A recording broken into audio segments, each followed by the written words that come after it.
हज़रात एक मरतबा सूरह अल-हम्द और 3 मरतबा सूरह इखलास की तिलावत फरमा कर मरहूम मखफूर जनाब ज़ैनुल आबिदीन इब्ने नासिर हुसैन साहब के हुक्म से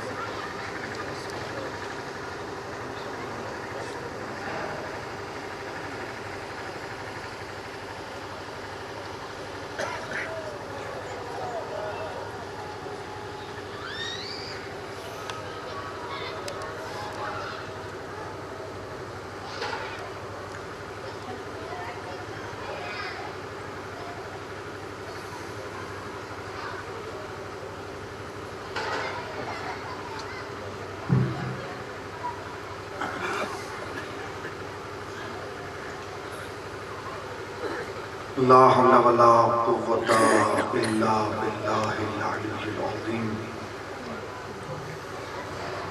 औज़ु बिल्लाहि मिनश शैतानिर रजीम। बिस्मिल्लाहिर रहमानिर रहीम। अल्हम्दुलिल्लाहिल्लज़ी ज़िक्रुहु लिश्शरफ़िज़ ज़ाकिरीन व शुक्रुहु फ़ौज़ुल शाकिरीन व ताअतहु निजातन लिल मुतीईन।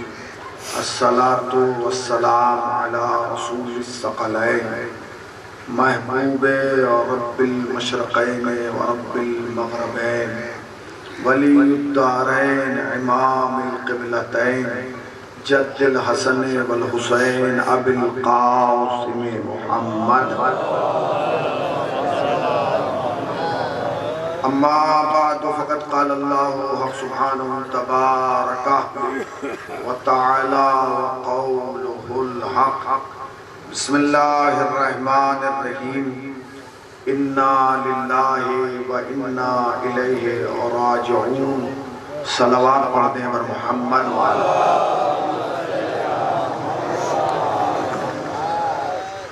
हाज़िरीन फ़र्श अज़ा और साहिबान मिला, इस वक्त की मजलिस अज़ा बउनवान मिसाल सवाब और बउनवान मजलिस बरसी बर्पा की गई है। यही कानून हयात है और यही उसूल ज़िंदगी कि जब हमारे दरमियान से कोई मोमिन या मोमिना इस दार फ़ानी को छोड़कर उस आलम बका में कदम रखता है तो हम उसके इसाल सवाब के लिए मजलिस हुसैन बर्पा करवाना। ज़ाहिरन तो अगर आप लुगत की दुनिया में जाके चेक करें, डिक्शनरी में जाके देखें कि मजलिस के मानी क्या है, तो आपको मिलेगा कि जहाँ मजमा जमा हो उसे मजलिस कहा जाता है। जहाँ लोग इकट्ठा हो जाएं उसे मजलिस कहा जाता है। जहाँ अवाम आके बैठ जाए उसे मजलिस कहा जाता है। जहाँ रिश्तेदार बैठ जाएं उसे मजलिस कहा जाता है। जहाँ चार हम फिक्र लोग जमा हो उसे मजलिस कहा जाता है। इसीलिए जो लोग अरब दुनिया में रहे हैं, सऊदिया रहे हैं, कुवैत रहे हैं, वो जानते हैं कि वहाँ बैठक को बैठक नहीं कहा जाता, या दीवानिया कहा जाता है या मजलिस कहा जाता है। उनका तसव्वुर मजलिस का ये नहीं है। अरबी ज़बान में मजलिस कहा ही उस जगह को जाता है कि जहाँ लोग बैठते हों। ये सारे तर्जुमे लुगत में आपको मिल जाएंगे कि मजलिस कहा किसे जाता है। जहाँ मजमा जमा हो उसे मजलिस कहा जाता है। जहाँ लोग बैठ जाए उसे मजलिस कहा जाता है। जहाँ अफराद इकट्ठा हो जाए उसे मजलिस कहा जाता है। जहाँ अहबाब बैठ जाए उसे मजलिस कहा जाता है। जहाँ रिश्तेदार बैठ जाए उसे मजलिस कहा जाता है। मगर ये सारे तर्जुमे और ये सारे मानी जो मैंने आपकी खिदमत में अर्ज किए, ये सारे करबला से पहले के हैं। करबला के बाद ज़ैनब ने मजलिस के मानी बदल दिए। करबला से पहले जहाँ मजमा जमा हो उसे मजलिस कहा जाता था। जहाँ लोग इकट्ठा हो जाएं उसे मजलिस कहा जाता था। जहाँ अफराद जमा हो जाएं उसे मजलिस कहा जाता था। करबला के बाद ज़ैनब ने मजलिस की तस्वीर को बदल दिया। करबला के बाद जहाँ हक और बातिल की पहचान की जाए उसे मजलिस कहा जाता है। जहाँ ये बताया जाए कि हक क्या है, बातिल क्या है, रॉन्ग क्या है, राइट क्या है, अंधेरा क्या है, तारीकी क्या है, रोशनी क्या है, उजाला क्या है, जालिम कौन है, मजलूम कौन है, उसे मजलिस कहा जाता है। एहसान मानिए ज़ैनब का कि जाते जाते हमारे हवाले मजलिस कर गई, जिसके जरिए हम दुनिया को बताते हैं कि सर काटने वाले और हैं, सर कटाने वाले और हैं, घर लूटने वाले और हैं, घर लुटाने वाले और हैं। अगर ये मजलिसें न होती तो हम दुनिया को पता ही न पाते कि अलैहिस्सलाम और है, रज़ी अल्लाह। सलावत पढ़े ना मोहम्मद।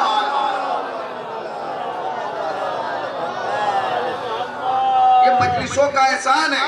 इन मजलिसों ने हमें बताया कि जिंदगी गुजारना कैसे है। इन मजलिसों ने हमें बताया कि अहबाब के साथ हयात को कैसे बसर करना है। इन मजलिसों ने हमें बताया कि रिश्तेदारों का हुकूक क्या है। इन मजलिसों ने हमें बताया कि मस्जिद का हक क्या है। इन मजलिसों ने हमें बताया कि अपनों के साथ बैठना कैसे है। इन मजलिसों ने हमें बताया कि भाई के साथ वफादारी क्या है। इन मजलिसों ने हमें बताया कि बुजुर्गों का एहतराम क्या है। इन मजलिसों ने हमें बताया कि हलाकत की मौत और है, शहादत की जिंदगी और है। सलावत पर मोहम्मद। अगर जहमत रहमत थोड़ा थोड़ा आप लोग आगे आइए, थोड़ा थोड़ा आगे आ जाइए, इधर रज़ा में बैठे हैं।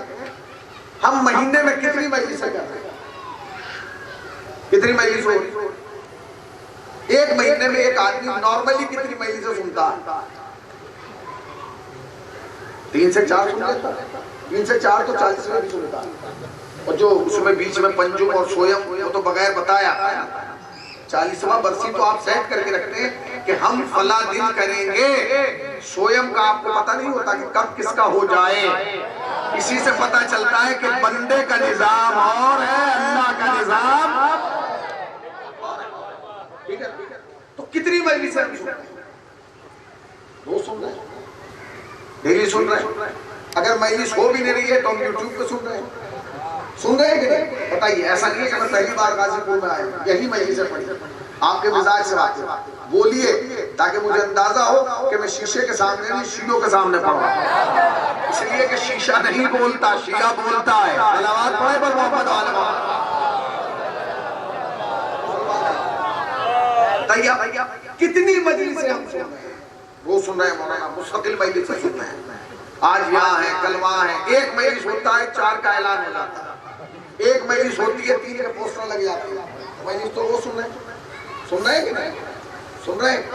अब मैं अगला जुमला कहूंगा, उसका जवाब मुझे जोर से दीजिएगा। मजलिस तो हम रोज सुन रहे हैं, असर हम पे कितना हो रहा है? शायद बात आपको चुप गई, इसीलिए मैंने कहा असर कितना हो रहा है, कितना असर हम लेके जा रहे हैं।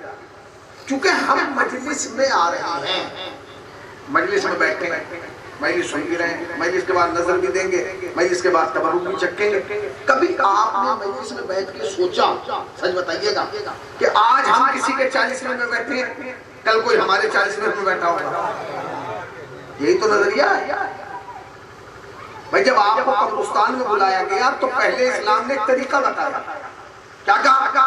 ऐसे ही उठ के कब्रिस्तान में चले ना, बल्कि जब कब्रिस्तान में दाखिल होना तो पहले सलाम करना।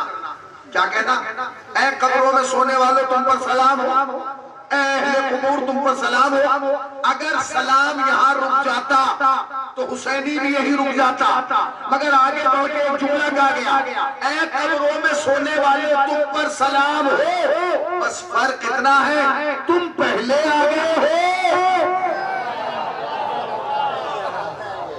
हमें इसका मतलब क्या है? इसका मतलब यह कि जब भी कब्रिस्तान में जाओ तो सोचो कि हमें आना, और जब भी मजलिस में आओ तो ये बैठ के सोचो कि आज हम लोगों की मजलिस में बैठे हैं, कल कोई हमारी मजलिस में बैठा है। हो सकता है कि इन्हें मजलिस नसीब होगी, जब हमारा इंतकाल होता है ऐसे हालात होगा मजलिस ना हो, ऐसे हालात होकर तदफीन ना हो, ऐसे हालात होकर कफन भी ना दिया जाए, ऐसे हालात हो के अहबाब कांधा भी ना दे पाए। आप हैरत से क्यों देख रहे हैं? अभी हुआ है कि नहीं? अभी 2 साल ये हुआ है कि नहीं? भाई 2 साल के अंदर ये आपने देखा है कि नहीं? जो रिश्तेदारी के नाम पे मरते थे, कई महीने घरों में आके रहते थे, जब उन्हें खबर मिली तो जनाजे तक में ना आ सके। जनाजे पर पता चलता है कि अपना कौन है, पराया कौन है। वलीमे की दावत में पता नहीं चलता कि कौन आपका है कौन पराया।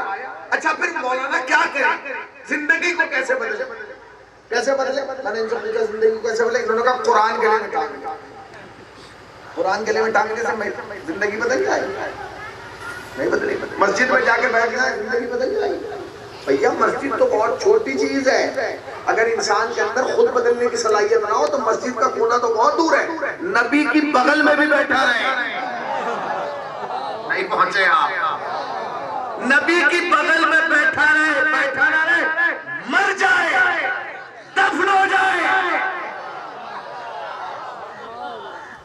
बदला नहीं बदला। इसका मतलब है कि जब तक इंसान खुद इरादा ना करे अपने आप को बदलने का, तब तक वो बदल नहीं सकता। मौलाना बदले कैसे? पूरा कुरान याद कर, पूरा कुरान पढ़, कुरान पढ़िए, कुरान को याद कीजिए। कुरान का पढ़ना सवाब है, याद करना सवाब है, मगर पूरी जिंदगी बदलने के लिए पूरे कुरान की जरूरत नहीं है। एक आयत काफी है जो आपकी जिंदगी को बदल देगी, जो आपके सोचने का नजरिया बदल देगी, जो आपके सोचने का तरीका बदल देगी। वो आयत कौन सी है? वो आयत है जो आपको पहले से याद है। अभी मैं आधा टुकड़ा पढ़ूंगा, नीचे से आप उसको पूरा कर देंगे। बिस्मिल्लाहिर्रहमानिर्रहीम। इन्ना लिल्लाहि, नहीं आवाज नहीं है। शहंशाह भाई का हाथ उठा है, आवाज नहीं आ रही। इन्ना लिल्लाहि, नहीं एक मास्टर का पीछे होना भी जरूरी है।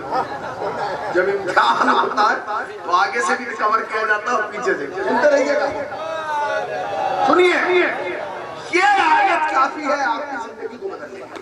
देखिए इस्लाम बेवकूफों का मजहब नहीं है। शीयत में पागलों की भर्ती न कल थी, शीयत में पागलों की भर्ती थोड़ी, शरीयत ने शरीयत नाफिज ही उन पर की है जो साहिबान अक्ल है।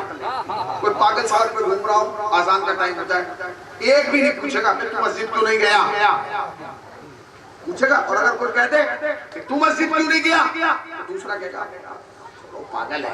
इसका मतलब क्या है? शरीयत ने उससे कहा है जो साहिबान अक्ल है कि तू मस्जिद जा।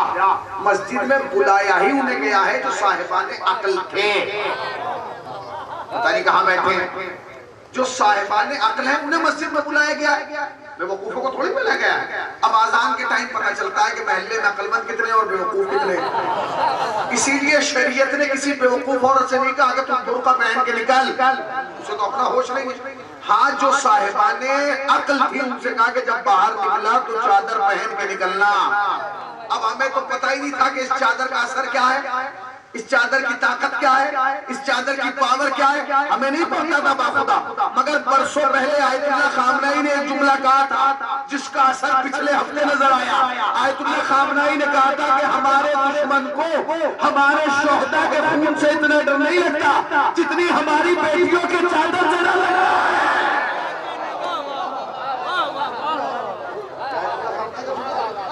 आयतुल्लाह खामनई ने कहा था कि इतना दुश्मन को शोहदा के खून से डर नहीं लगता जितना हमारी बेटियों की चादर से डर लगता है। जुमला जब कहा था समझ में अब आया। अब समझे आप, अभी वाकया नहीं हुआ था। आयतुल्लाह खामनई ने बहुत दिनों पहले जुमला कहा था, सालों पहले। वाकया बाद में हुआ, जुमला पहले कहा गया। वाकया बाद में हुआ, जुमला पहले कहा गया। जुमला कह रहा हूं, वाकया बाद में हुआ, जुमला पहले कहा गया। यहीं से समझ लो कि जब गुलाम ऐसे हैं, इमाम कैसा? जुमला पहले कहा गया, असर अब आया। सोशल मीडिया पे अब चल रहा है, वायरल अब हो रहा है। आयतुल्लाह खामनई ने शरीयत ने क्या कहा, अक्लमंदों पे लगाई। कभी आपने सोचा ये आयत जो आपके याद है ये आपके मौजू की नहीं है? आपके मौजू की क्या है? सूरह हम। आपके मौजू का क्या है? कुल हुवल्लाह। आपके मौजू का क्या है? इन्ना अतैना। आपके मौजू का क्या है? सूरह जुमा। आपके मौजू का क्या है? सूरह वश्शम्स। ये आपके मौजू की आयत है। क्यों? क्योंकि जब आपको बुलाया गया सुबह में तो कहा गया सूरह हम पढ़ो, कुल हुवल्लाह पढ़ो, इन्ना अतैना पढ़ो, ये पढ़ो। इस आयत से डिमांड ही नहीं की गई कि सुबह की नमाज, ना ज़ोहरैन में की गई, ना असर में की गई है, ना जुमे की नमाज में कहा गया कि जब आना तो ये कहना नहीं, ना मगरिब इशा की में की गई। हद हो गई, ईदैन में नहीं की गई। हद यह है कि आयत नमाज जनाजा में भी नहीं रखी गई है। आपको क्यों याद है? क्यों याद है? इसलिए याद है क्योंकि जिस इस्लामिक समाज में हम रहते हैं उसने हमें कानून ये दिया कि जब भी किसी की खबर गम सुनना इंतकाल की तो बावाज़े बुलंद कहना इन्ना लिल्लाहि। सच बताइए, आपको टेलीफोन आया, मैं आपके बगल में बैठा हूँ, मुझे आवाज नहीं आ रही कि टेलीफोन पे बात क्या हो रही है, मगर जैसे ही आपने सुना आपने कहा ओह इन्ना लिल्लाहि व इन्ना इलैहि, जैसे टेलीफोन कटा मैंने कहा खैरियत तो है, किसका इंतकाल होगा? यही होता है। क्यों? क्योंकि ये आयत पहचान बन गई है इंतकाल की। सुनते रहिएगा, ये आयत पहचान बन गई है इंतकाल की।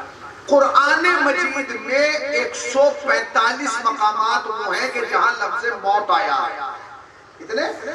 सुनते रहिएगा, 145 मकामात वो हैं कि जिनमें लफ्ज़ मौत आया है। आपको भी बहुत सारे याद है, मैं नाम लूंगा, आप आगे का पढ़ देंगे। मसलन बिस्मिल्लाहिर्रहमानिर्रहीम, कुल्लु नफ्सिन, सबको याद है? सबको याद है? दूसरी आयत पढ़ो, बिस्मिल्लाहिर्रहमानिर्रहीम, अल्लज़ी खलक़ल मौता, आपको पहले से याद है। और एक और आयत पढ़ो, सूरह जुमा की, बिस्मिल्लाहिर्रहमानिर्रहीम, फतमन्नउल मौता इन कुंतुम सादिक़ीन, आपको याद है? ये सारी आयतें आपको याद है, मगर इस्लाम ने ये नहीं कहा कि जब किसी के मरने की खबर मिले तो ये कहना कुल्लु नफ्सिन ज़ाइक़तुल मौत, जबकि मौजू की आयत है। ये नहीं कहा कि जब कोई मरे तो कहना फतमन्नउल मौत इन कुंतुम सादिक़ीन। क्यों भाई? इस्लाम अक्लमंदों के लिए है, बेवकूफों के लिए। अल्लाह ने आयत भी वो पढ़वाई कि जिसमें लफ्ज़ मौत नहीं है। नहीं पहुंचे आप खुद सोचिए, ये आयत जो है इसमें कहीं मौत है? इन्ना लिल्लाहि व इन्ना इलैहि राजिऊन, कहीं मौत है? नहीं। अल्लाह ने आयत भी वो पढ़वाई कि जिसमें लफ्ज़ मौत नहीं है। इसका मतलब यह है कि अल्लाह मौत के नाम से डराना नहीं चाहता है, तुम्हें कुछ इस आयत के जरिए समझाना चाहता है। अगर हम इस तर्जुमे को समझ जाते तो इसके मफहूम को दर्ज कर लेते। आयत का तर्जुमा क्या है? इन्ना लिल्लाहि व इन्ना इलैहि राजिऊन। ज़ाहिरी तर्जुमा ये हम अल्लाह के लिए हैं और हमें वापस अल्लाह ही की जानिब। एक सलावत पढ़े और मोहम्मद वालों अल्लाह के इस्तक़बाल में बुलंद तरीन सलावत पढ़ने और मोहम्मद वालों। आइए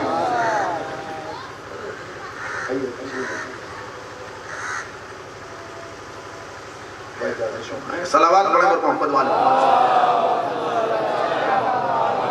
सुनते रहिएगा, इन्ना लिल्लाहि व इन्ना इलैहि राजिऊन। तर्जुमा क्या है? हम अल्लाह के लिए हैं और वापस हमें अल्लाह ही की जानिब जाना। अगर खाली इतना कहलवा देता तो क्या फर्क होगा? हमें वापस अल्लाह की जानिब जाना नहीं, पहले कहलवाया गया हम अल्लाह के लिए हैं। मतलब यह है कि इस एक आयत में दो चीजों का तज़किरा किया गया। इंसान के आने का भी तज़किरा किया गया, इंसान के जाने का भी तज़किरा किया गया। इंसान की इब्तिदा भी है, इंसान की इंतहा भी है, इंसान का आगाज भी है, इंसान का अंजाम भी है, उसके आने का पहला दिन भी है और उसके जाने का आखिरी दिन भी है। अल्लाह बताना चाहता है कि अगर अक्लमंद हो तो अपने आने से जाने का अंदाजा कर लेना।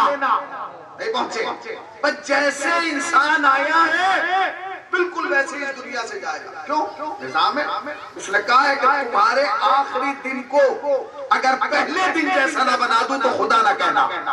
मतलब क्या? जैसे तुम आए थे वैसे ही बुलाए जाओगे। परवरदिगार मतलब क्या है? क्या सुनो, जब इस दुनिया में आए थे हाथ थे, मैंने कहा थे, पाँव वो भी थे, ज़बान वो भी थी, आंखें वो भी थी, कान वो भी थे, सब कुछ था। जब जाओगे तो ये सब कुछ रहेगा। मगर मामला एक जैसा क्या है? मामला ये कि जब तुम इस दुनिया में आए थे हाथ तो थे मगर कुछ उठा नहीं पा रहे, पाँव तो थे मगर चल नहीं पा रहे, ज़बान तो थी मगर बोल नहीं पा रही, आंखें तो थी मगर कुछ देख नहीं पा रही, कान तो थे मगर कुछ सुन नहीं पा रहे थे। अल्लाह ने कहा जब जाओगे तो यही बना दूंगा। हाथ होंगे मगर उठ नहीं पाएंगे, पाँव होंगे मगर चल नहीं पाओगे, ज़बान होगी मगर बोल नहीं पाओगे। हाथ ये है कि जब तुम आए थे तो खुद गुस्ल नहीं ले पाए थे, जब जाओगे तो गुस्ल नहीं ले पाओगे, जब आए थे तो गुस्ल दिलाने वाले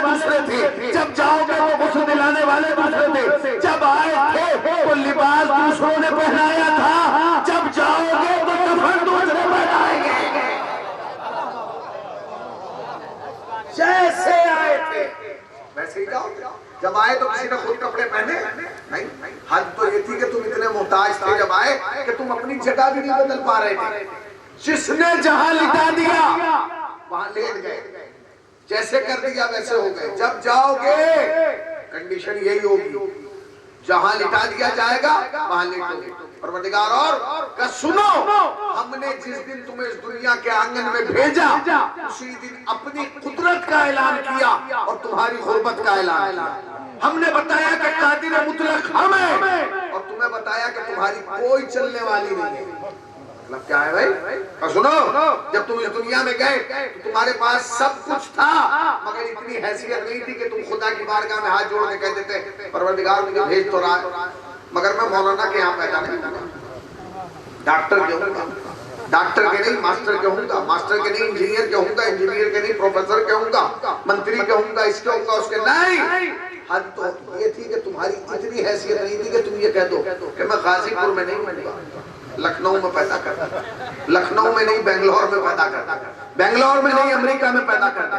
और तुम्हारी इतनी भी हैसियत नहीं थी कि तुम ये कह देते कि गर्मी में पैदा नहीं होगा, सर्दी में नहीं, बरसात में नहीं। तो हमने तुम्हें अपनी हकीकत बताई कि हम क्या हैं और तुम क्या हो। क्या हमने तुम्हें पहले ही दिन बताया कि तुम कुछ नहीं हो, जो कुछ हम हैं। हमने तुम्हें जब चाहा, जहां चाहा, जिसके घर में चाहा, जिस शहर में चाहा, जिस मौसम में चाहा तुम्हें भेज दिया। फिर सुन लीजिएगा, जब चाहा, जिसके घर में चाहा, जिस मौसम में चाहा, जिस शहर में चाहा, जिस इलाके में चाहा तुम्हें भेज दिया। ये है हम, तुम्हारी चली नहीं। और सुनो, 50-60 साल वहां रह के हमें भुला मत देना। कभी दुनिया की रंगीनियों में खो जाओ, मिजाज हमारा नहीं बदलेगा, तुम्हारा बदलेगा। मतलब क्या? जब चाहा, जैसे चाहा, जिस घर से चाहा, जिस शहर से चाहा, जिस मौसम में चाहा भेज दिया। और 50-60-70 साल के बाद जब चाहूंगा, जैसे चाहूंगा, जिसके घर से चाहूंगा, जिस शहर से चाहूंगा वापस बुला लूंगा।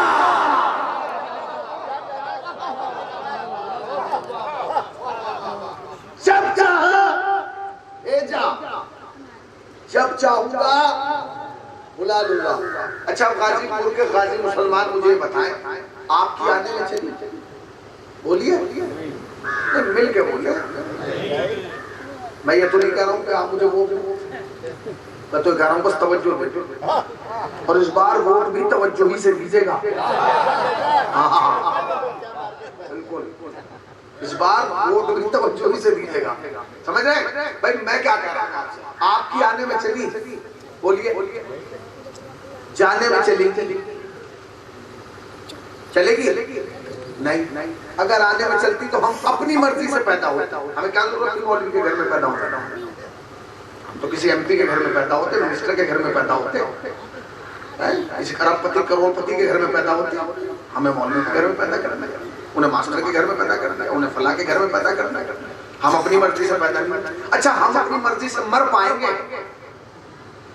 अगर कोरोना के मौसम में अल्लाह किसी को गोएज के पूछता मरना चाहोगे, उसने कहा अभी तो रिश्तेदारी नहीं आएंगे, मर के क्या फायदा, अभी तो कोई रोने वाला नहीं होगा, फिर मर के क्या फायदा, अभी तो कोई गुस्ल भी नहीं देगा, मर के क्या फायदा, अभी तो तशरीह जनाजा में, तो मर के क्या फायदा। इसका मतलब ये कि ना तो तुम्हारी आने में चली, ना तुम्हारी जाने में चली।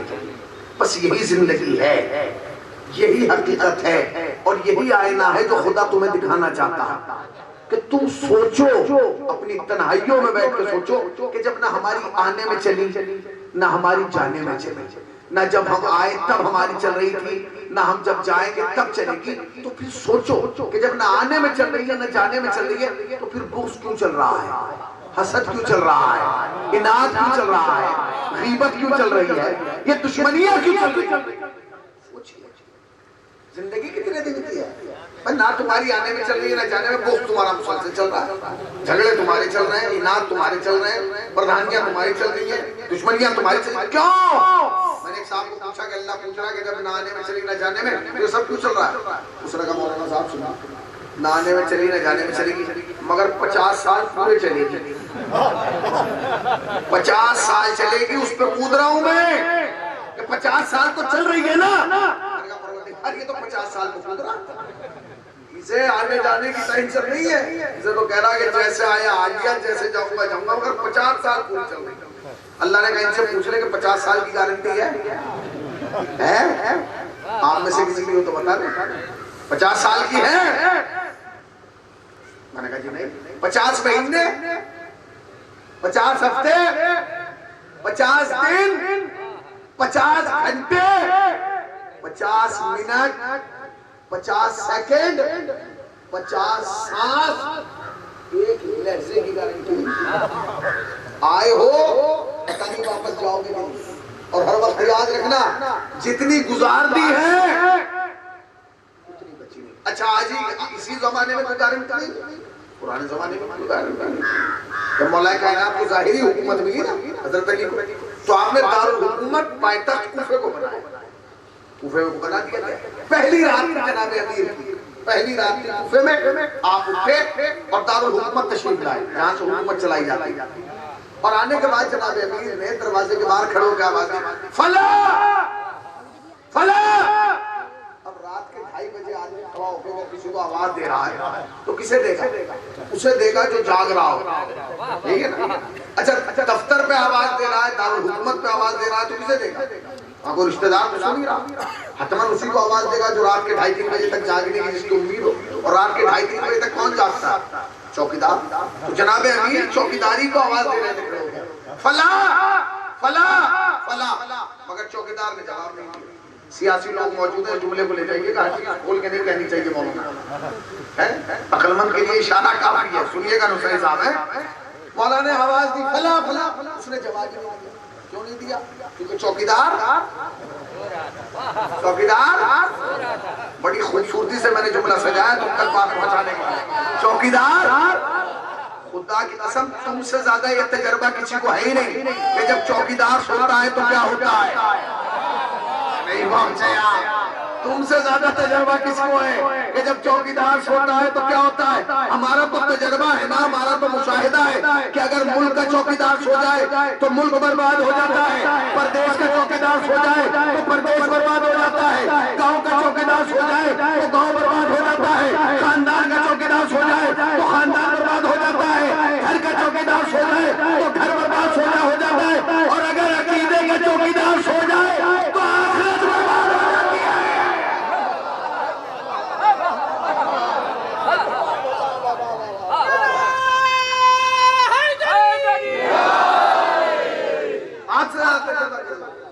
चौकीदार नहीं सोना चाहिए भाई साहब।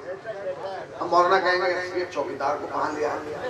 अल्लाह ने अब आदमी में चौकीदार रखा है, रखा है। आप कहेंगे मौलाना वो चौकीदार कहां है? उलमा बैठे इनसे पूछिए, हमारे भाई बैठे ये बताएंगे और आप खुद बताएंगे। जिम्मेदारी मौलवी की थोड़ी है, आपने सारा सिस्टम मौलवी पे डाल दिया, ये जिम्मेदार है। ये क्यों जिम्मेदार होगा भाई? ये आपसे फालतू रोटियां खा रहा है, बताइए आप। इस पे आपसे कम वाजिब है क्या नमाज? आप पे भी 5 टाइम वाजिब है, इस पे भी 5 टाइम वाजिब है। आप पे भी 17 रकात है, इस पे भी 17 रकात है। आप पे भी 30 रोजे वाजिब है, इस पे भी 30 रोजे वाजिब है। जो आप पे वाजिब है वही इस पे वाजिब है, मगर जवाब ये देंगे क्या तरीका है? क्योंकि आप इन्हें चौकीदार समझते हैं। चौकीदार समझते हैं मैं मौलवी है तो चौकीदार है, ये दीन का चौकीदार नहीं। अल्लाह ने हर आदमी के अंदर एक चौकीदार दिखाया। जब इंसान कुछ गलत करता है ना तो वो अंदर से आवाज देता है तूने गलत किया, एक रूह की आवाज होती है, आती है कि नहीं? आप किसी के सामने दोस्त के साथ घोटाला कर, फलाने एक सामने 5 लाख का वादा कर दिया, लेके भाग गए, बना दिया बंगला, गाड़ियां खरीदी, मगर वो सब कुछ कर रहा है, मगर उसने दिल में सोचा हुआ है कि मैंने इसके साथ गलत किया। ये चौकीदार है। जब तक ये आवाज आ रही है समझ लेना हिदायत के दरवाजे खुले। जब अंदर से आवाज आना बंद हो जाए ना तो समझना कि तुमको अल्लाह ने हिदायत के दरवाजे बंद कर दिए। ये होता है अंदर से एक आवाज आती है कि तुमने गलत किया और तुमने ये सही किया। तो मौला ने आवाज दी फला, चौकीदार सुना, हजरत ने जाके दरवाजा खटखटाया। अब एक जुमला कहना बहुत आहिस्ता। चौकीदार पुराना था, अली नहीं।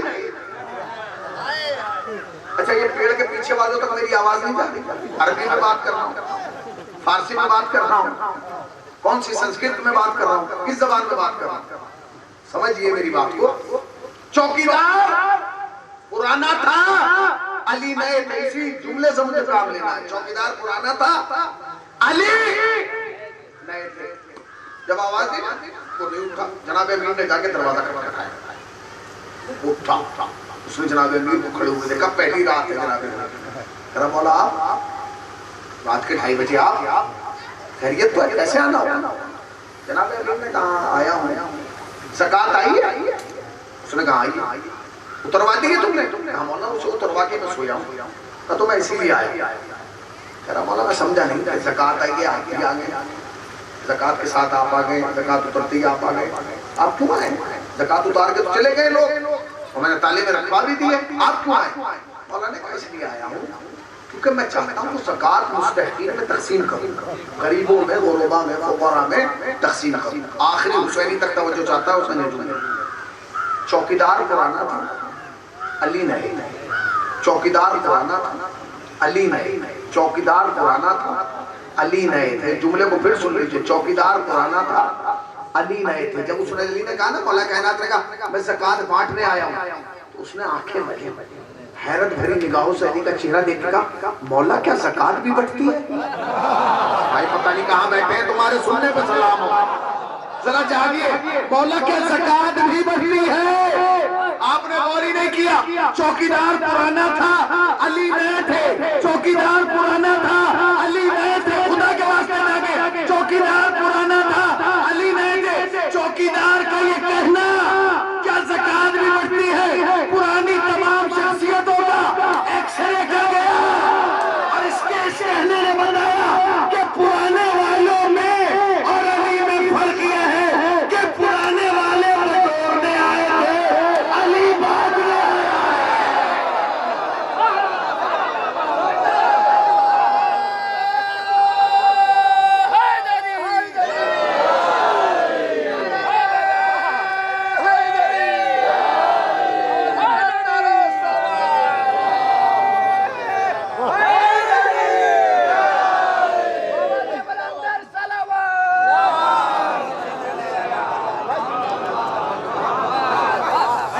जिसे जितनी जोर से भूख लगी हो उतनी जोर से सलावत पढ़े।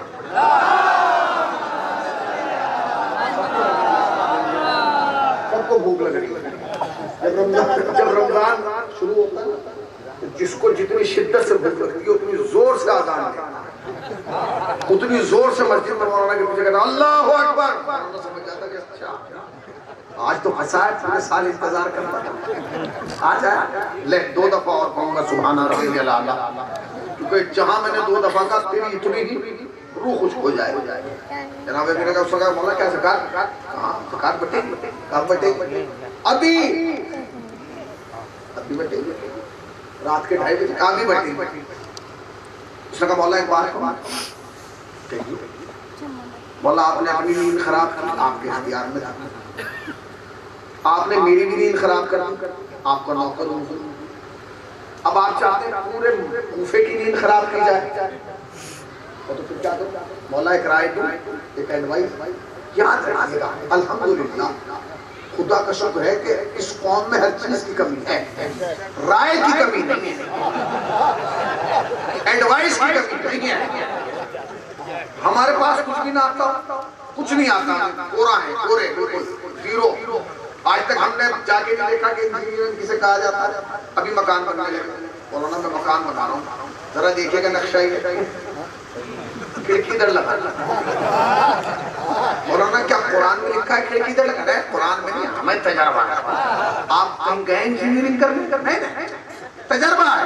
हमारे घर में इधर खिड़की है, तो तू अपने घर का रुख तो देख। अभी खुदा न खास्ता कोई आदमी कह देगा भाई तबीयत खराब है, बहुत देर से पेट में दर्द है, अगर 250 नुस्खे उसे यही ना दे दिए तो फिर क्या कहना? होता है कि ये कीजिए और ये कीजिए और ऐसा कीजिए वैसा कीजिए। भाई बच्चे का एडमिशन कराना है, अरे हम बताएंगे कहाँ होगा। तो राय की तो कमी है ही नहीं, अल्हम्दुलिल्लाह। अच्छा कमाल ये राय वो ज्यादा देते हैं जिनकी घर में अपने नहीं चलती, वो चाहते हैं यहाँ नहीं चली यही सही है, राय एडवाइस दूंगा ताकि मेरा शुमार अकलमंद लोगों को। भैया ये बहुत बड़ा काम है, इसे हल्के में ना ले। राय देने के लोग मिनटों सेकंडों के हिसाब से पैसे लेते हैं। मजाक नहीं, आप जाइए बड़े शहरों में और जो लीगल एडवाइजर है उनके पास जाइए, वो आपसे जब बात करेगा पहले चाय पिलाएगा, नाश्ता वाश्ता कराएगा, बिठाएगा, कहेगा आप बात शुरू करें, अब वो बटन दबा देगा। वहाँ पेमेंट कैसे होगा, मिनट पे होगा, इतने मिनट बाद चली पेमेंट कीजिए और जाइए। तो राय तो देना इतना काम है, हमने फ्री में, क्योंकि हमारी कोई भी ना राय तो हम खुद ही दे रहे हैं। उसने भी मौला कायनात को राय दी, अब मौला तो मौला था, मौलाना का नहीं। मैंने कहा डराने वाले और हैं, समझाने वाले और हैं। जनाब अमीर ने कहा ठीक है कोई बात, तुम्हारी राय है कि हम सुबह आए, चलेगा नहीं मौला आप जाके सो जाइए, मैं इंशाल्लाह सुबह आपको उठा लूंगा, उन सबको उठा लूंगा और आप आराम से ज़कात बांटिएगा। मौला ने कहा वाह ये राय थी, मैं भी जाके सो जाऊं और उन्हें भी सोने दूं और तुम सुबह उठोगे मुझे भी उठा लो। मौला ने कहा ठीक है मैं जा रहा हूँ, एक कागज और कलम लेके आ, एक कागज और कलम लेके आ, यहाँ से लेके वहां तक जो नहीं समझा मुझे अफसोस रहेगा। चौकीदार था मगर शरीफ था, पता नहीं कहाँ बैठे, चौकीदार था मगर शरीफ था इसलिए क्योंकि इमाम के कागज और कलम मांगने पे दे दिया। कहाँ बैठे हैं भाई, भैया शरीफ था, दलील क्या है, इमाम के कागज और कलम मांगने पर दे दिया। कुछ ऐसे भी खमीस थे कि नबी मांगता रहा।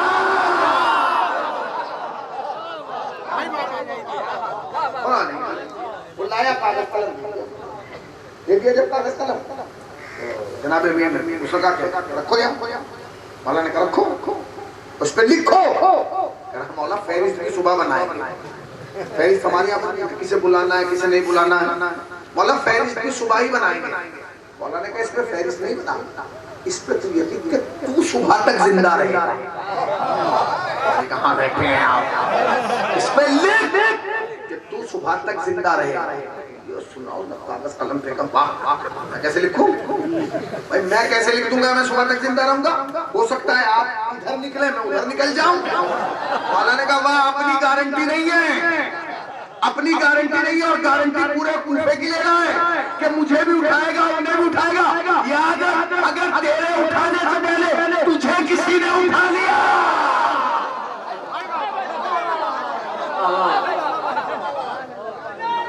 तुझे किसी ने उठा लिया, बहुत देर में तुमने गाना लगाया।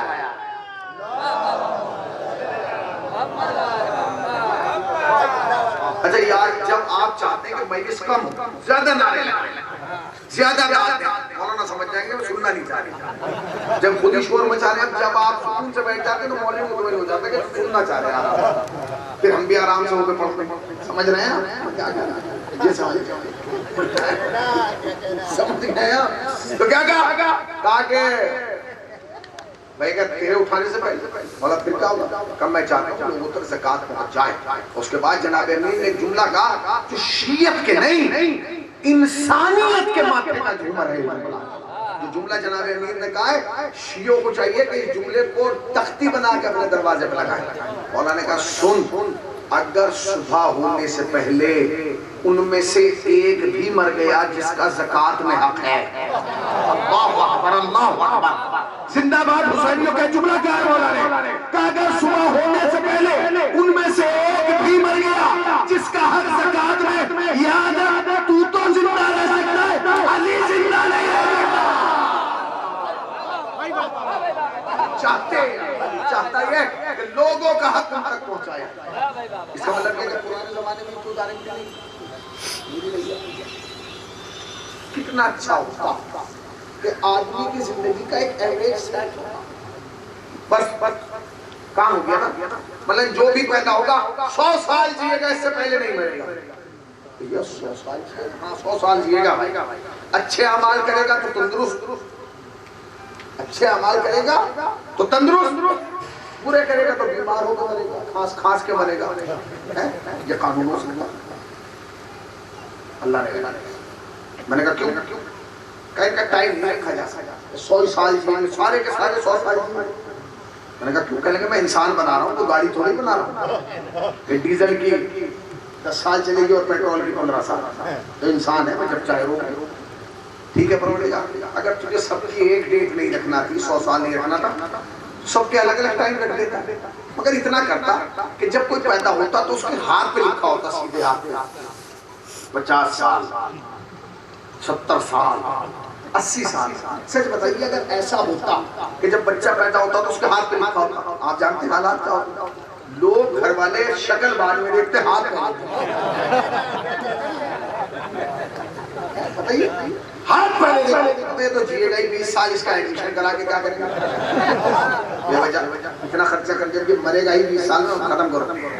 अच्छा अगर किसी का 50 साल लिखा होता तो सब कुछ काम सिस्टम से होता, सेटिंग होती भाई 50 साल में होगा। इसका मतलब क्या? इसका मतलब ये कि अगर ये 50 साल में मरेगा तो इसकी शादी 20 साल में होना चाहिए, ताकि जब ये मरे तो उसके बच्चे 30 साल के, क्योंकि पता होता। अब हमें पता ही नहीं, अब पता ही नहीं है। अब नतीजा क्या निकला? क्योंकि हमें पता ही नहीं है कि सामने वाले को मरना कब। तो हो ये रहा है कि जिस उम्र में फरिश्ते आते हैं उसमें हमारे घरों से रिश्ते जा रहे हैं। जिस उम्र में फरिश्ते आने की उम्र है उस उम्र में रिश्ते जा रहे हैं। मैं कमाल कर दिया, 35-40 साल हो गया, शादी कर दो। इनके दादा की भी इसी उम्र में हुई थी, इनके अब्बा की भी इस उम्र में हुई। तो जिस उम्र में इनके दादा की इस उम्र में हुई थी उस वक्त आदमी 80 साल तक जी रहा था। अब 45 में हाँफ रहा है, 55 में कांप रहा है और 60 में कब्र में जाके आराम फरमा रहा है। बहुत सी जगह मेरे साथ मैंने एक साहब से कहा, गया मैं एक साहब गया मैं इस पढ़ने के लिए, बच्चा पानी लेके आया, उसने पानी पिलाया। होता ही आगे बेटे पापा कहाँ है? तो मैंने उससे ये पूछ लिया, सलमान साहब पापा कहाँ है? उसने कहा वो अब जो मैंने देखा तो फोटो टंगा हुआ था। मैंने कहा पापा कहाँ है? मैंने कहा कहीं सऊदी हो गया? नहीं मौलाना, हम तो जब से पैदा हुए वहीं देख रहे हैं। पता चला कि बच्चे के पैदा होने से बच्चा शिकर में मादर में था, बाप मर गया। क्यों? याद रखिएगा हर चीज आपको एक उम्र में नहीं दी गई। जब 35 में शादी होगी, 40 एवरेज घट रहा है चीज का। हजरत आयतुल्लाह बशीर नजफी का जुमला मैं आपको सुना दूं। जब उनसे किसी ने कहा कि हम समाज को कंट्रोल कैसे करें, ये बिगड़ता हुआ माहौल। देखिए कल के जमाने में और आज के जमाने में फर्क था। वो फर्क क्या था? कल के जमाने में हम जगह ढूंढते थे जहाँ गुनाह किया जाए, तन्हाई हो, खलवत हो, अकेलापन हो, अंधेरा हो, ऐसा जगह हो जहाँ जाके गुनाह करना। कल हम गुनाह को ढूंढते थे, अब मोबाइल के जरिए गुनाह में ढूंढता हुआ आ रहा है। माहौल बदल रहा है। अब क्या मौला फरमाते हैं कि शादी जल्दी करना चाहिए, और उसके बाद बाकायदा इस्लाम ने तो कानून दिया है, याद रखिए। अगर बालिग होने के बाद बेटा या बेटी गुनाह करते हैं तो अब्बा ये नहीं कह सकता मेरी क्या खता जी, नहीं, सजा दोनों को बराबर मिलना है, सजा दोनों को बराबर मिलना है। क्यों? इसलिए कि तुमने उसका ख्याल रखा। शादियां जल्दी करें। हजरत आयतुल्लाह बशीर ने जब पूछा क्या कितनी जल्दी करें शादी, खुदा की कसम मर जाओ तो ऐसा क्या जवाब दिया, अजीब व गरीब जवाब दिया। कहेंगे इतनी जल्दी करो शादी करने में बच्चों की जितनी आजान के बाद अकामत के लिए करती हो। जितनी जल्दी आजान के बाद अकामत के लिए करते हो उतनी जल्दी बच्चों के जवान होने के बाद शादी करती है। क्या हुआ? अब ये हो जाता। अच्छा अगर हाथ पे लिखा होता तो उसका पता क्या, मतलब मुझे पता होता कि मुझे अप्रैल में मरना, तो मैं सारे वादे मार्च तक के लेता, अप्रैल के लेती। अब क्या होता, आज मैं मर जाता, मौलाना वादा ये वादा मर जाता, मौलाना को खुद नहीं पता तो होता क्या। अब क्या है, अल्लाह ने सब कुछ बताया, इंसान को ये बताया तुझे मरना कब है।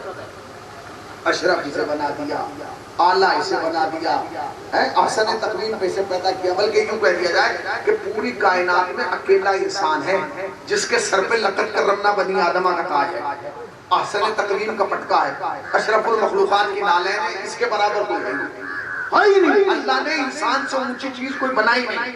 मैंने एक साहब को बता दिया कि तुझसे तो ऊंचा अल्लाह ने कोई बनाई नहीं। उसने कहा इधर आइए ऊंट को देखिए, ऊंट हमसे ऊंचा। मैंने कहा नहीं, अल्लाह ने कहा तुम सबसे अच्छे हो। गलत, आप आइए। मुझे मैं दीवार में हाथ मारा और हाथी से टक्कर लगवाई, इसका असर पड़ेगा हमारे हाथ का, हाथी की टक्कर का असर तो दोनों का पड़ेगा, मगर हाथी का दीवार पे पड़ेगा, हमारा हाथ पे पड़ेगा। असर तो है, मगर अशरफ कौन है? हमें कमाल। दीवार हाथी हिला रहा है, अशरफ हम बने घूम रहे हैं। रफ्तार में हम तेज दौड़ते हैं, घोड़ा हम भी दौड़े और घोड़ा भी। हम 1 किलोमीटर के बाद आप जाएंगे, घोड़ा 10 किलोमीटर लग जाएगा। मगर कमाल है, दौड़ घोड़ा रहा है, अशरफ हमें है पर हमारा ज्यादा है शेर का। हम यहाँ आके टहलने लगे, एक भी नहीं भागेगा। मगर अगर शेर वहां आ जाए तो कोई शेर यहाँ नहीं आने, सब गायब हो जाएगा। अच्छा, जहर हमें ज्यादा है या सांप में ज्यादा है? बहुत समझ में आ गया। जहर हमें ज्यादा है या सांप में ज्यादा है? पहले के बोलना सांप में, मगर अशरफ हम बने। तो फिर अशरफ क्यों बनाया? क्यों बनाया? मैंने एक मौलवी साहब को पकड़ा के भाई सब में तो ताकत में हाथी निकल गया, हैबत में शेर निकल गया, दौड़ने में घोड़ा निकल गया, जहर में सांप निकल गया, अशरफ हम बने घूम रहे। अशरफ आप ही। मैंने कहा हाथी ताकत में ज्यादा है, मगर अगर इंसान अपनी पे आ जाए तो उसे ताकतवर हाथी को स्टूल पर बिठा सकता है।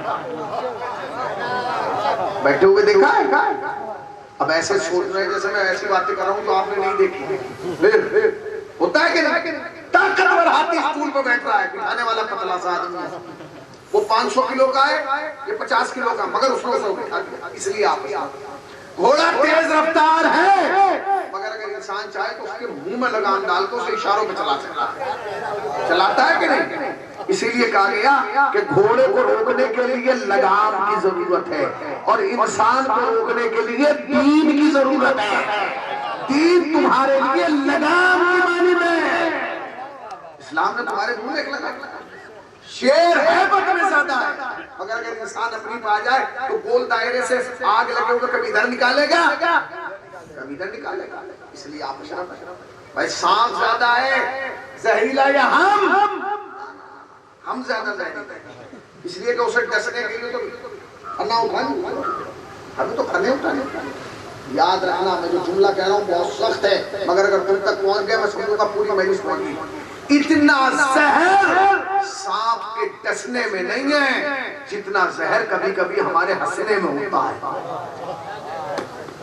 हमारी हंसी सामने वाले की शख्सियत को खत्म करता है, उसके वजूद को खत्म करता है, उसकी इज्जत आबरू को खत्म करता है। तो याद रखना, सांप के जहर से तो बच सकता है, हमारी हंसी से उसके डसने में इतना जहर नहीं है जितना हमारे हंसने में जहर है। इसलिए फरमाया गया है कि जहां हंसो सोच समझ के हंसना। अल्लाह ने क्या किया? सब कुछ कर दिया, बस एक काम। हमें ये नहीं बताया मरना कब है, नतीजा क्या है? मौत आती है, जवान को ले जाती है, मौत आती है, बूढ़े को ले जाती है, मौत आती है, शिकम में मादर से ले जाती है, मौत आती है, आगोश मादर से ले जाती है। कभी कभी तो होता ही है कि घर में 55 वाला मर जाता है और 55 वाला बैठा रहता है। तो कहते हैं कमाल है, इसकी मौत नहीं है, मर गई। क्यों? निजाम अल्लाह के हाथ है। आपके पास कोई ताकत जो अल्लाह से जाके कहे ये क्यों कर दिया? नहीं, मगर एक नबी है जिसका नाम लक़बी कलीमुल्लाह है। जनाब मूसा गए दूर पे और यही सवाल रखा है, परवरदिगार तूने मौत बनाई है, उसका वक्त क्यों नहीं रखा? ये आती है जवान को ले जाती है, आती है बूढ़े को ले जाती है, आती है बच्चे को ले जाती है, आती है शादीशुदा को ले जाती है, आती है माँ के आगोश से ले जाती है, आती है शिकम में मादर से ले जाती है। अल्लाह ने कहा मूसा जब तुम पे आए थे कौम क्या कर रही थी? कहने के किसान है, खेती कर रहे थे। क्या करने जा रहे थे? गेहूं बोने। तो तुम यहाँ गलत आए हो, पहले जाके गेहूं बो, बाद में बात होगी। कहने लगे परवरदिगार मेरे सवाल का जवाब कब? बाद में, पहले गेहूं बो। हुक्म खुदा था आगे, गेहूं के लिए जमीन तैयार की। कब क्या करूं? इसमें दाना डालो, दाना डाल दिया। कब रोज देखो। जनाब मूसा जाके देखते हैं, एक दिन दाने से हरियाली निकली। जनाब मूसा ने कहा परवरदिगार हरियाली नमूदार हुई, कहा और देख। वो बढ़ता रहा। एक दिन उस पे बालियां आ गई, और कई बालियों में दाना पड़ गया, और दाना फूल गया, और परवरदिगार अब खेत पे पीलापन आने लगा, परवरदिगार खेत पक के तैयार हुआ। अब जो खेत बन के पक के तैयार हुआ, वो जो अल्लाह बोल रहा था वो हो गया। अब जनाब मूसा कुछ एक्शन ना रिएक्शन कुछ नहीं। 1 हफ्ता, 2 हफ्ते, 3 हफ्ते, 4 हफ्ते, जब कोई जवाब नहीं आया, जनाब मूसा घर आए और दरांती उठाई। दरांती समझते? दरांती समझते? इससे खेत काटा जाता है, क्या कहते हैं उसे? हसुआ। अब हसुआ हसवा कहते हुए डर लग रहा कि किसी का चुनाव चुनिए ना हो। हसवा लेके आए और सारा खेत काट डाला। अब जो काटा तो कैफियत अजीब हो गई। वो अल्लाह जो 3 हफ्ते से चुप था वो बोला, मूसा ये क्या कह डाला? सारा खेत काट दिया। अब भाई बोया किसके कहने से था? आपके का तो काटा मेरे कहने से क्यों नहीं? परवरदिगार 3 हफ्ते तेरा इंतजार किया, तू नहीं बोला, काट दिया। का तो 3 महीने और कर लेता, क्या फर्क पड़ रहा था? 3 महीने और करता। जनाब मूसा ने जवाब दिया, परवरदिगार अब टाइम नहीं था कि इससे ज्यादा इंतजार किया जाए। का क्यों? का अगर अब इससे ज्यादा इंतजार किया जाता तो न ये गेहूं मेरे काम का रहता न किसी और के काम का रहता। आवाज आई, मूसा तुझे किसने बताया कि खेत में कब तक रखना है, कब गोडाउन में पहुंचा देना है? कब परवरदिगार ये तो हर किसान जानता है फसल को कब तक खेत में रखना है, कब गोडाउन में पहुंचा देना है। आवाज आई, याद रख, जैसे किसान जानता है खेत में कब तक रहना है, कब गोडाउन में पहुंचाना है, अल्लाह भी जानता है कब तक बस्ती में रखना है, कब कब्रिस्तान में पहुंचाना है।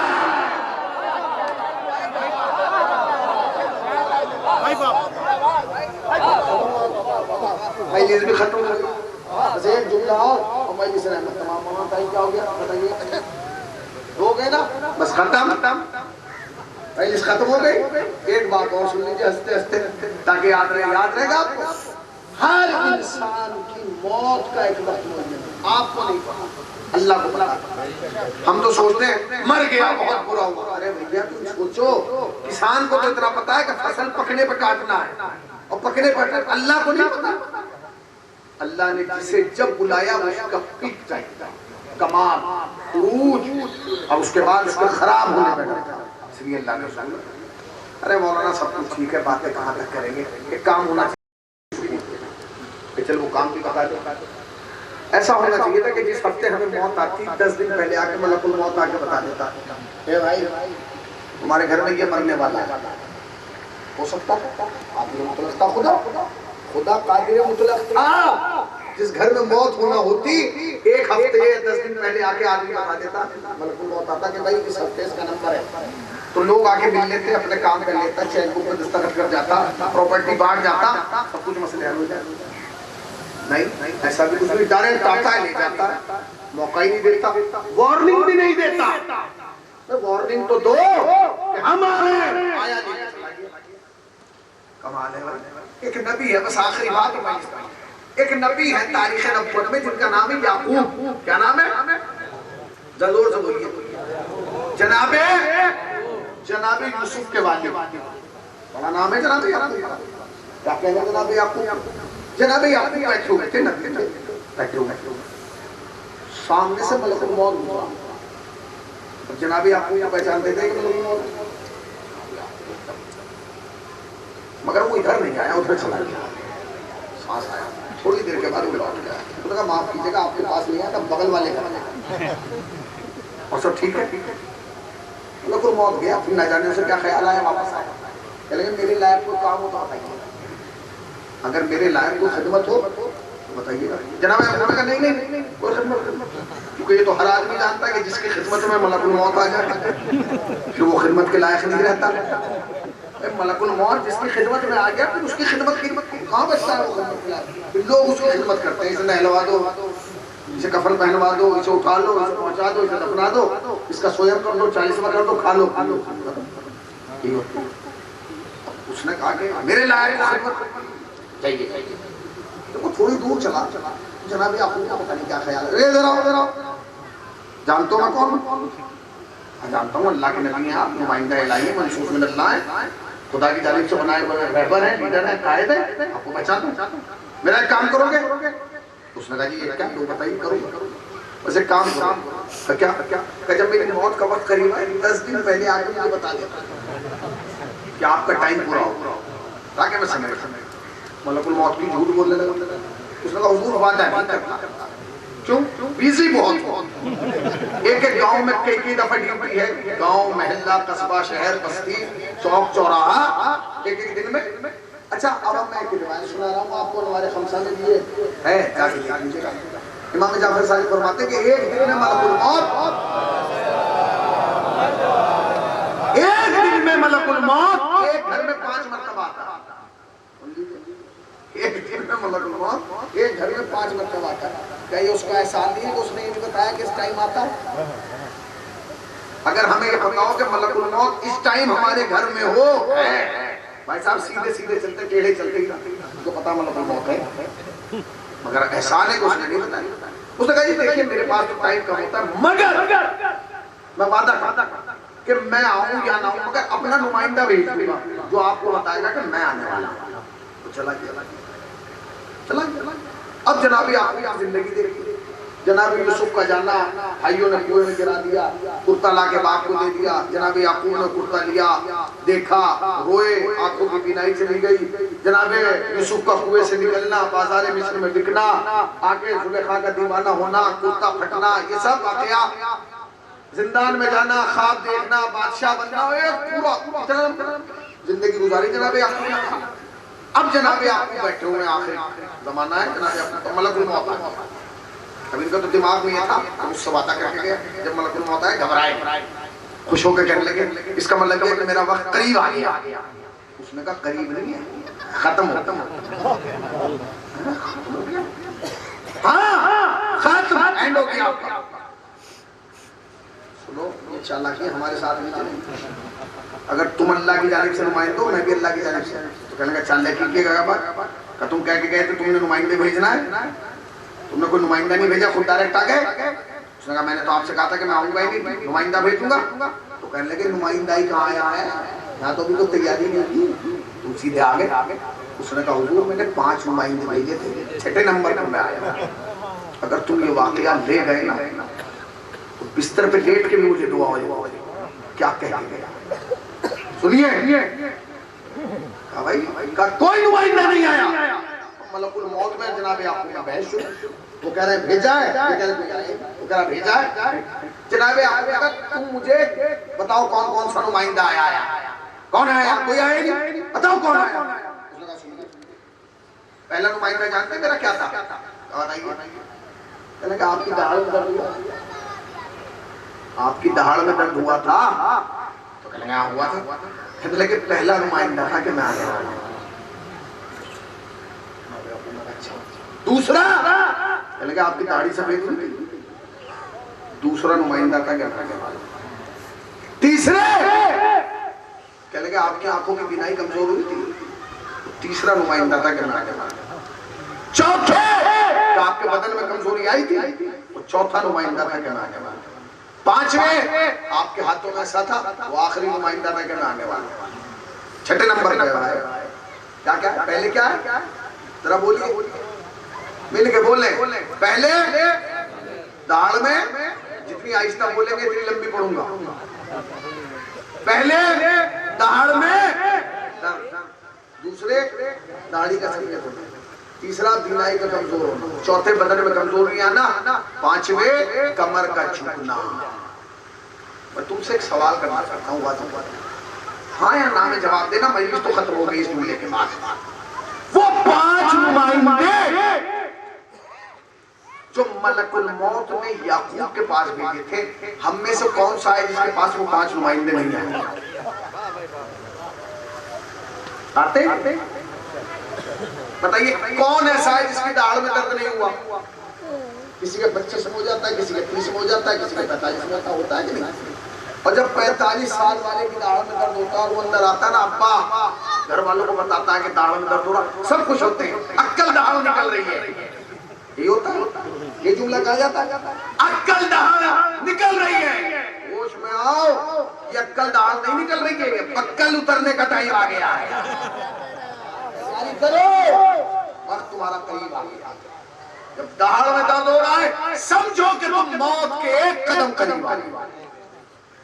जब तुम्हारी दाढ़ी सफेद होती है, कुछ खिजाब करा लेते हैं, कुछ जड़ से मुड़वा देते हैं।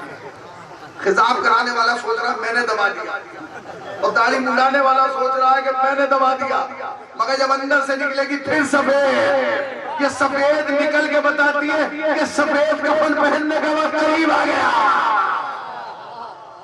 तुम छुपाते जा रहे हो, निकल निकल के बता रहा आपने किया फिर एक हफ्ते में, अरे भाई ये तो फिर हो गया। भैया छुपेगा कैसे, कैसे छुपेगा? ये अल्लाह की तरफ से एक अलामत है, तुम उसका करीब जाने वाले हैं। आंखों की बीनाई, अरे भाई बच्चे को चश्मा लग गया फलक फलक, मौलाना ऐसा है कि मोबाइल ज्यादा यूज कर रहा है ना, पबजी खेल रहा है पूरे दिन पूरी रात, उसकी वजह से हो गया।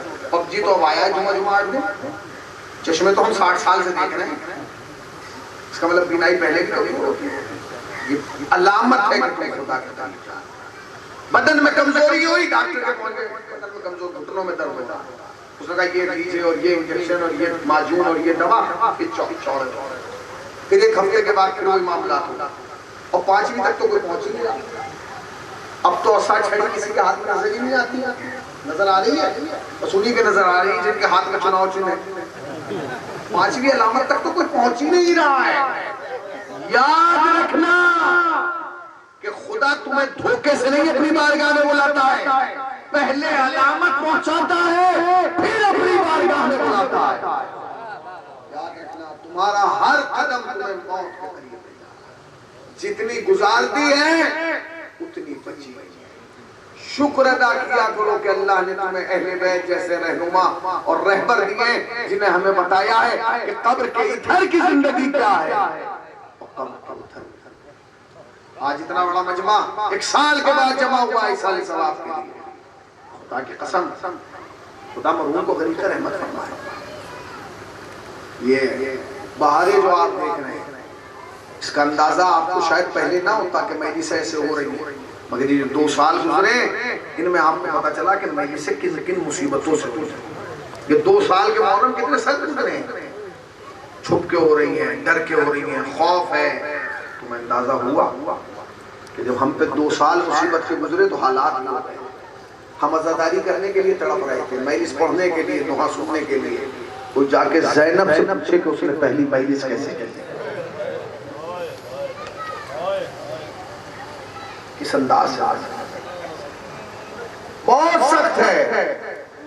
वो जाके पूछे तुमने तो फर्श बिछा दिया है, तुमने तो टेंट लगाया है, चरागा किया है, माइक लगाया है। कुछ ज़ैनब से पूछे कि ज़ैनब ने कैसे मजलिस की। तारीख कहती है कि जब रिहाई की खबर मिली ना और सैयद सज्जाद ने आके कहा फूफी अम्मा यजीद ने हमें आज़ाद कर दिया, कहता है चाहे मदीने रहो चाहे करबला चले जाओ तुम्हारी मर्जी है। जनाब ज़ैनब अपनी जगह से उठी, बाएं फैला के कहा सज्जाद मेरे गले से लग जा। ए मेरे लाल, उसूल तो ये है कि बाप के मरते ही बेटे को पुरसा दिया जाता है, मगर मैं वो बदनसीब हूं जो तेरे बाबा के मरने के 1 साल के बाद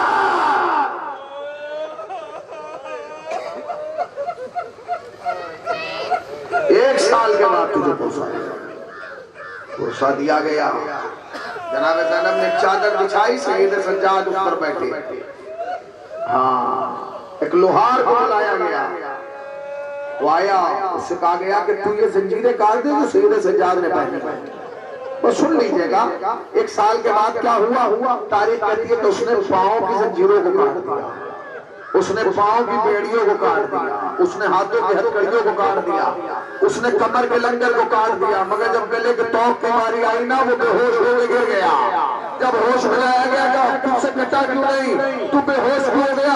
उसने कहा कैसे काटूं, अरे गला में जो तौक था एक खानदार था, इसके खान सज्जाद की गर्दन।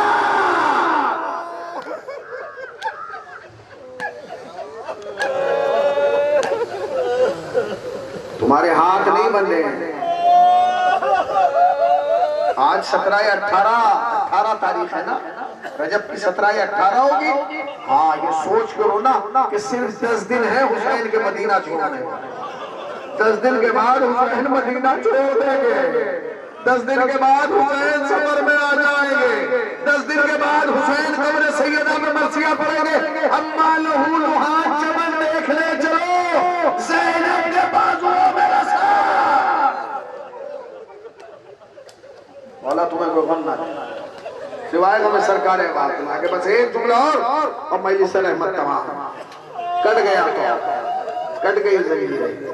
सज्जाद एक दिल की बात कहूँ ये अम्मा कहिए, मेरे लाल में अब तक अपने भाई को दिल भर के रो नहीं पाई। सज्जाद अजीज से कहो कि एक मकान खाली कराए। जो लोग सूर्या गए वो बताएंगे आज भी वो मकान है जहाँ ज़ैनब ने पहली मजलिस की थी। तारीख करती है मजलिस का इस्तेमाल किया गया, शाम की बीवियां तशरीफ लाई। अरे पहली हुसैन की ज़ाकिरा ज़ैनब मिंबर में पहुंची। सच बताओ, जब आज कोई खतीब मसाइल पढ़ता है तुम कितने रोते हो, जबकि उसने किताबों में पढ़ा है, उलमा से सुना है, अपनी आंखों से नहीं देखा। खुदा जाने उस वक्त क्या मंजर हुआ होगा जब ज़ैनब ने शहादत हुसैन पढ़ी होगी। वो ज़ैनब जिसके जब हुसैन के गले पर खंजर चला था, ज़ैनब 70 कदम।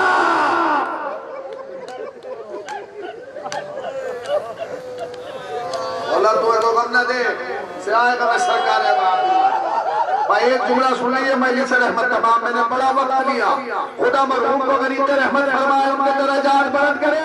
बस एक जुमला मजलिस तमाम हो गई। ज़ैनब ने कहा बीवियों, तुम्हारे यजीद ने मेरे हुसैन को तड़पा तड़पा के शहीद किया है, रुला रुला के शहीद किया है, मेरे भाई को भूखा प्यासा शहीद किया है।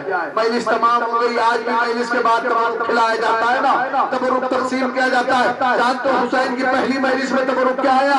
शोहदा के सर। पहला सर गाजी अब्बास का आया। बीबियां तड़प गई, ए अब्बास तेरे बाद चादरें छीन ली गई। उसके बाद अली अकबर का सर, ए शबीर पैगंबर, फिर अली अकबर का साथ, फिर और मोहब्बत के साथ आखिर में हुसैन का सर आया। ज़ैनब आगे बढ़ी, हुसैन का सर लिया, मुंह पे रुक के कहा, ए मेरे मां जाए, ए हुसैन तेरे जाने के बाद सकीना भी छोड़कर चली गई। ए मेरे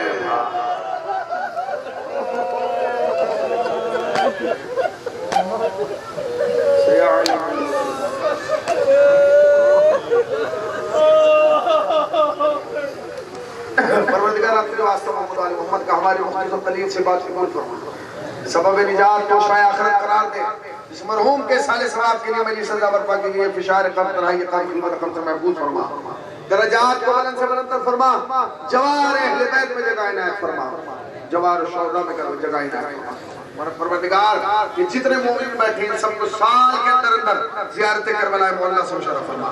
मेरे अल्लाह तुझे वास्ता मोहम्मद आले मोहम्मद का, तुझे वास्ता अहले बैत अलैहिस्सलाम का, इन्हें कोई गम न देना सिवाय गम सरकार बाप। मेरे अल्लाह जितने बैठे इन्हें मांगने का तरीका नहीं आता, तुझे अता का सलीका आता। इनकी तमाम नेक हाजात को पूरा फरमा।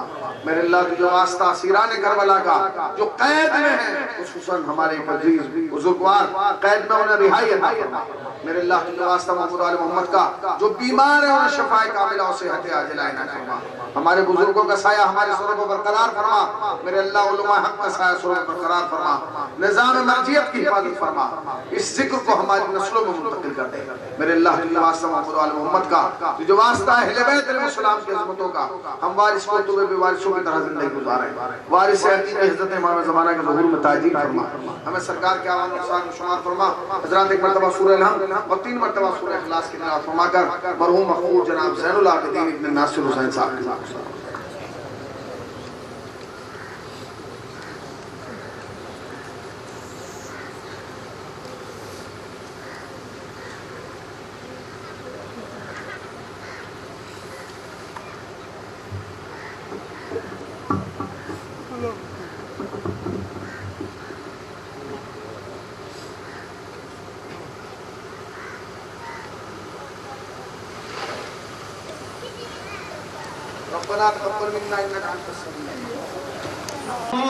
करबला रहमतुल्लाह व बरकातुहू। अस्सलामु अलैका या मौला या गरीबल गुरबा। अस्सलामु अलैका या मौला ज़ुअफ़ा वल फ़ुक़रा। अस्सलामु अलैका या शम्स शमूस या अय्युहल मदफून बिअज़्ज़तूस। अस्सलामु अलैका या अबल हसन या अली इब्न मुसल्लिज़ा। रूही व जिस्मी लकल फ़िदा वबरकातुहू। अस्सलामु अलैकुम या मौलाना व साहिबुल असर वज़्ज़मान। अल अमान अल अमान अल अमान। अस्सलामु अलैकुम या शरीकल कुरान। अस्सलामु अलैकुम या इमामल इंस वल जान। अज्जलल्लाहु तआला फरजक व सहलल्लाहु तआला मखरजक व ज़हूरक। अस्सलामु अलैकुम व रहमतुल्लाहि व बरकातुहू।